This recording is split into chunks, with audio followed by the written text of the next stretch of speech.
The diplomat একটা report করছে Bangladesh's parties are divided over the reform process.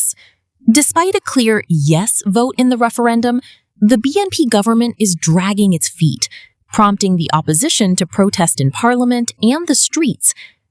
After 18 months of political uncertainty following the ouster of Awami League government, Bangladeshi voted in an election for a new parliament and referendum on reform on February 12th. সংবিধানের যে reform করার বিরুদ্ধে BNP দাঁড়াইছে এইটা মূলত মুজিববাদকে establish করার জন্যই এই কাজটা করছে ইন্ডিয়া, এবং ইন্ডিয়ান ইন্টারেস্টটাকে প্রাধান্য দিয়েই বিএনপি মূলত এই কাজটা করতেছে।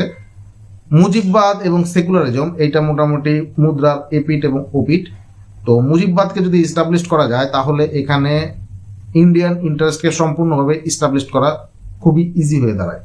বিএনপি ইলেকশনের আগে হ্যাঁ ভোট, সংবিধান সংশোধন এবং আমলাতান্ত্রিক যে রিফর্ম সবগুলোতেই সম্মতি দিলেও ক্ষমতায় বসার সাথে সাথে পুরোপুরি ইউটার্ন মারছে এবং বাংলাদেশকে বিএনপি একটা পলিটিক্যাল ইনস্টেবিলিটির দিকে নিয়ে যাচ্ছে।